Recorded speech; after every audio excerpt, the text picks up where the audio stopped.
তুলছো কিসের? এই তোমরা এই তোমরা ছবি তুলছো কিসের বলো? তোমরা ছবি তুলছো কিসের? তোমরা ছবি তুলছো কিসের? দাঁড়াও তোমরা, দাঁড়াও, তোমরা ছবি তুলছো কেন? এই তোমরা ছবি তুলছো কিসের সেটা বলো। হ্যাঁ, নতুন টোল চালু হতেই সমস্যায় সাধারণ মানুষ থেকে জরুরি পরিষেবা। পরিকাঠামো নিয়ে প্রশ্ন গ্রামবাসীদের। নদিয়ার বিরোহীর 12 নম্বর জাতীয় সড়কে আজ থেকে চালু হলো নতুন টোল পরিষেবা। আর এই টোল পরিষেবা চালু হতেই সমস্যায় সাধারণ মানুষ থেকে জরুরি পরিষেবা। গ্রামবাসীদের অভিযোগ, আজ থেকে চালু হয়েছে টোল পরিষেবা। আর এই টোল চালু হতেই রাস্তায় যানবাহনের লম্বা লাইন পড়েছে, যার ফলে স্কুলে যাওয়ার সময় সেই লাইনে পড়ে সঠিক সময়ে স্কুলে পৌঁছতে পারছেন না তারা। পাশাপাশি তারা জানান, সার্ভিস রোড বা ভিআইপি রোড এখনও সেই রকমভাবে না থাকায় অ্যাম্বুলেন্সের মতো জরুরি পরিষেবার গাড়িগুলিকেও দাঁড়িয়ে থাকতে হচ্ছে লম্বা লাইনে, যার ফলে সমস্যায় পড়তে হচ্ছে তাদেরকেও। গ্রামবাসীরা জানান, এরপরে এই রকমভাবে যদি আবারও সমস্যা হয় তবে পথ অবরোধ করবে তারা। যদিও এই বিষয়ে ওই টোল কর্তৃপক্ষ জানান, আজ থেকে চালু হয়েছে এই টোল, আগে থেকে বিভিন্ন পেপারের মাধ্যমে জানানো হয়েছিল। আর আজ থেকে চালু হওয়ার ফলে প্রথম কয়েকদিন সমস্যা হবে, পরে আস্তে আস্তে সব ঠিক হয়ে যাবে। আর একবার জানাই, নতুন টোল চালু হতেই সমস্যায় সাধারণ মানুষ থেকে জরুরি পরিষেবার। পরিকাঠামো নিয়ে প্রশ্ন গ্রামবাসীদের। নদিয়ার বিরোহীর 12 নম্বর জাতীয় সড়কে আজ থেকে চালু হলো নতুন টোল। আর এই টোল পরিষেবা চালু হতেই সমস্যায় সাধারণ মানুষ। সমস্যা বলতে প্রথমত এখানে সার্ভিস রোড একটা হয়নি।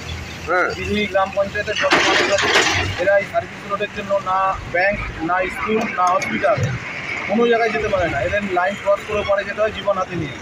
মানে আলটিমেটলি 3 থেকে 4 জন স্পট ডেড অ্যাক্সিডেন্টে মারা গেছে এই একমাত্র রাস্তা, নতুন রাস্তা হওয়ার পর।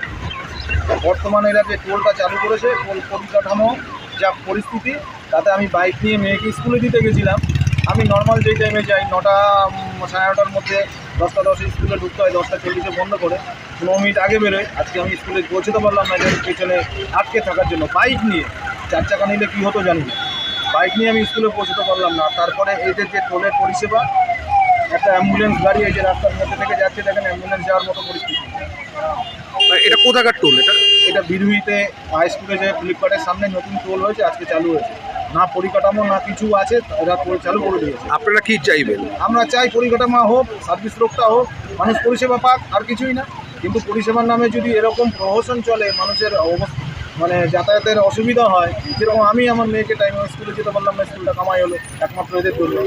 আপনারা কি জানিয়েছিলেন? আমরা অবশ্যই জানাবো, না হলে উদ্বোধন কর্তৃপক্ষ আছে তাদের কাছে বলবো। পরবর্তীকালে কি করবেন? পরবর্তীকালে যদি কিছু না হয় আমরা আইন নিজের হাতে তুলে নিতে পারবো না। আপনার নাম? 8টা থেকে চালু হয়েছে। হ্যাঁ, এনএচআই অথরিটি যে আছে, এনএচআই অথরিটি মেইন চালু করেছে।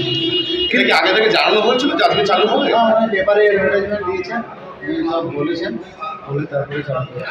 সাধারণ বাসিন্দারা ও গাড়ি চালকরা তারা কিন্তু খুব হ্যারেস হচ্ছেন, প্রায় প্রচণ্ড জ্যাম হচ্ছে। পেশেন্ট পার্টিরা যারা যেতে পারছেন না অ্যাম্বুলেন্সে, কি বলবেন? অ্যাকচুয়ালি পেশেন্ট পার্টি যেগুলো আছে, এগুলো সাইডে অ্যাম্বুলেন্স এবং ভিআইপি মুভমেন্ট যেগুলো আছে, রেল কনজাস্টেড আছে এবং জিপিএস সিস্টেম আছে। তাদের নতুন সিস্টেমে একটু প্রবলেম হবে 1-2 দিন, তারপরে স্মুথ হয়ে যাবে। তাহলে কি বলা যাবে? হচ্ছে তাহলে যে না, হ্যারাস কোনো হওয়ার কোনো গল্প নেই। তাহলে কি আপনারা লম্বা লাইন করছে তো, কি বলবেন? না না, এটা হচ্ছে হ্যারাসমেন্ট হওয়ার কোনো গল্প নেই। যদি অ্যাম্বুলেন্স, ছোটো গাড়ি বা যে কিছু গাড়ি আছে, ওগুলোকে আমরা চাইছি যত স্মুথলি অপারেশন করা যায় সেভাবে আমরা রেডি করছি। তাহলে কি পরিকাঠামো অভাবের জন্য কি এটা হচ্ছে? তো এটা অবশ্য দিল্লির প্রজেক্ট আছে, আমরা বলতে পারবো না। এনএচআই দপ্তর আছে, এনএচআই দপ্তর বলতে পারবে। ঠিক আছে, তা আপনারা কবে এটা? এটা আজ সকাল 8টা থেকে শুরু হয়েছে। এখানকার সাধারণ বাসিন্দারা বলছেন পরবর্তীকালে তাহলে আমরা রাস্তা অবরোধ করবো, তাহলে কি করবো? এটা তো প্রশাসনিক ব্যাপার আছে, আমরা তো বলতে পারবো না। রাস্তা অবরোধ করে তো কোনো সলিউশন আসবে না। যদি সেটার সলিউশন হবে, সেই সলিউশনটা আসবে। আপনার নাম? আমার নাম আনন্দ কুমার দাস। কোন ডিপার্টমেন্টে আপনি? এটা হচ্ছে মন্দিপা এন্টারপ্রাইজ। হ্যাঁ, মন্দিপা এন্টারপ্রাইজ।